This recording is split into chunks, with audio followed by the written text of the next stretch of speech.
Okay, good morning. It is Tuesday, April the 21st. All the days blend together. It's 7th grade math. And because Tuesday and Wednesday go together, this page has 1 through 5 and this page has 6 through 10. I'm going to go through the whole thing today. I'm going to do both videos in one day. All right, the graph shows the cost of apples at a local market. Use the graph to answer the problems. So remember, proportional relationships are straight lines that go through 0, 0. There's always a constant of proportionality, which is the same thing as unit rate. And if you want to find it by looking at the graph, you look at the unit rate. Unit rate means how much for one. So if you go over to 1 apple, you find out it comes out to about right here, which appears to be halfway between 0.5 and 1, which is 0.75. So by the graph, it appears to be 75 cents per apple.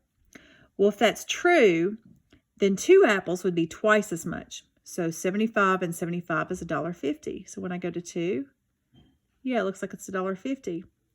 So if I want to do 3 apples, 3 times 75 cents would be $2.25. Yeah. And then 4 apples would be 4 times 75 cents. That would be $3. So that's what it appears is happening in the graph. So number 1, what is the cost of 1 apple and of 3 apples? And how do you know? Well, the 1 apple I can get by looking at 1 on the x-axis. It appears to be 75 cents. Oh, sorry, I'm trying to hold the camera and write at the same time. 1 apple is 75 cents. 3 apples. Oh, sorry. Cost, okay, it would be 3 times as much. Remember, I said 3 times 75 cents is $2.25. How do you know? Okay, the way we did it is we looked at the number of apples on the x-axis.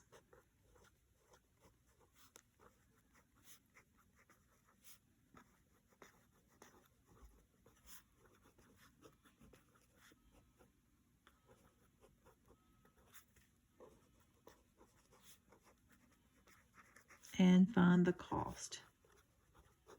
So we use the graph for that one.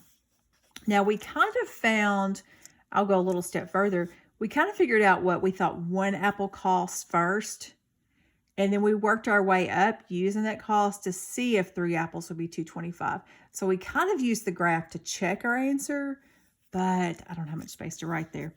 Number 2, what does the 0.00 represent? Okay, so if I was looking at this is the cost of apples, that would be how many apples? 0 apples. And 0 apples would cost $0. So that's what it means. 0 apples cost $0. Number 3, what does the 1.5 represent in the context? Hint, look at the axis labels, which we've been doing. So same thing. 2 is the first number. That means 2 apples cost. 1.5, if I'm talking about dollars, that's $1.50. The graph shows Manuela's, I guess, earnings for the number of hours she spends tutoring.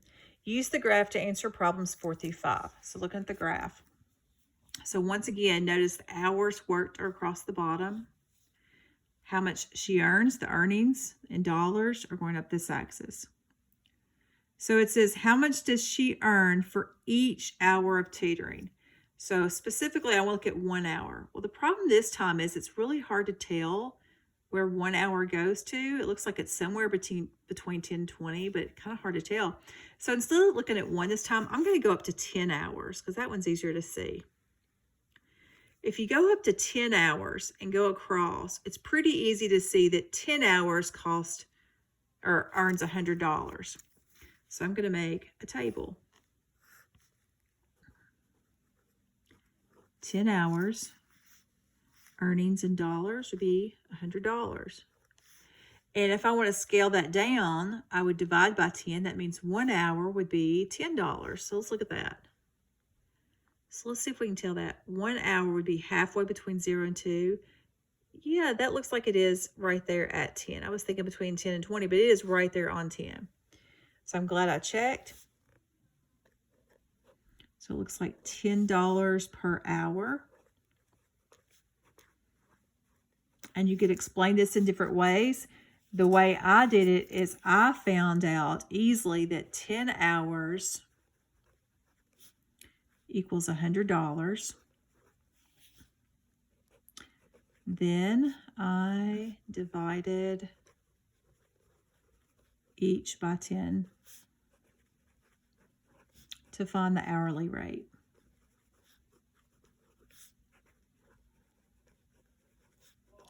Now I won't be doing all of these for you, but it's kind of hard to explain those without just doing them. Number 5, write an equation that shows the relationship between Manuela's earnings, Y, and ours, X. So when you write an equation, you're always taking the number of hours, X, and you're multiplying it by the hourly rate. So this is the hourly rate. We call it unit rate. Sometimes we call it constant of proportionality. It's what we're being multiplied every time. And if I look at the table, I can tell what I'm multiplying by. 10 times what is 100? 1 times what is 10? And we find out it's $10 per hour.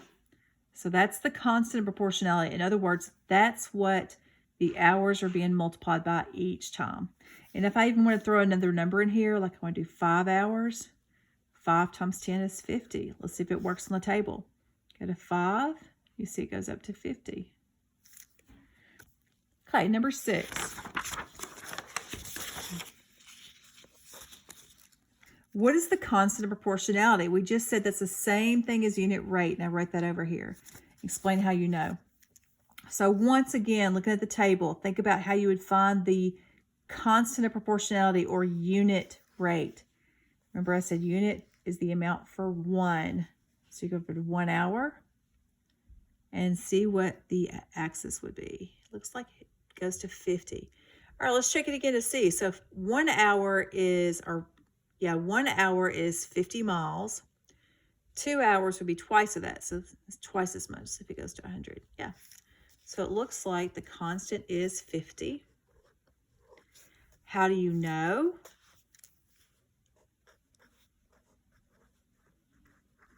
The way we did it is I found 1 on the x-axis. Oops. And found I'm going to put corresponding y value. In other words, I found the y that matches that x. Y value. Okay. Number 2, identify and interpret one other point on the graph. Well, I've already shown you 1, the 150, and I talked about what 2 was, and so then I can go over to 3. So those are all coordinates. 150 is a coordinate. 2, 100 is a coordinate. 3, oh, I can't see it very well on 3. 3 looks like 150. Go over to 4. Looks like 200. So all of these points on the x-axis, if you follow them up and then go across, you can find out what y value matches those. So you can write any of those coordinates I just mentioned. Okay, number 8, once again, it's what you're multiplying by. So look at the graph. Remember, that's the same thing as unit rate. So think about that number we multiplied by there. Put that in the blank. Number 9, the graph shows the cost per pound of chicken salad. Use the graph to answer problems 9 and 10. Okay, look at the graph. Chicken salad in pounds. So I see 1 pound go up and over. 2 pounds up and over. 3 pounds go up and over. And you can see what each one of those cost. Randy claims that he can purchase 3.5 or 3.5 pounds of chicken salad for $23.50. Is he correct? Well, it's a little hard to figure that out unless we know how much he pays for 1 pound. So once again, I'm going to make tables because I always like tables better. And I'm going to put pounds on this side. LBS is the abbreviation for pounds. Cost on this side. And according to my table, it looks to me like 1 pound costs $7.50. And it looks like 2 pounds costs $15. So if that's true, it looks like my unit rate is $7.50. And I'm going to check it. 3 pounds would be 3 times $7.50, which is $22.50. So then I would look over here and see if I think that matches. Yes, matches exactly. So let's see. $23.50 for 3.5 pounds. Okay, 4 pounds would be 4 times. That'd be $30. So 3.5 pounds would fall halfway between those two numbers, 3 and 4. And if it falls halfway between those two numbers, the cost should fall halfway between those two numbers. So think about $23.50. Is it going to be halfway between those two numbers? To me, it looks like it's closer to one than it is the other. It looks like it's a little closer to 22.5. So I'm going to say no, he's not correct, because 3.5 should be exactly in the middle of those two numbers. It's not. Now, there's an easier way to figure it out. Since we know how much it is for 1 pound, what you could do is take that $7.50 and multiply by 3.5. I don't have a calculator and my phone's being occupied right now, but you could do that to figure out what that cost would be, and I will tell you it is not $23.50. So the answer, is he correct? No, he's not correct.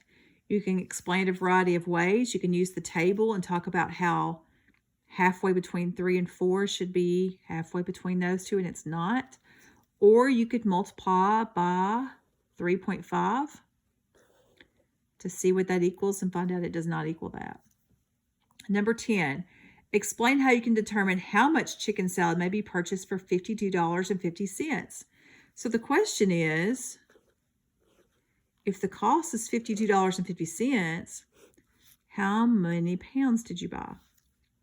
So in this table, every time we were multiplying by $7.50.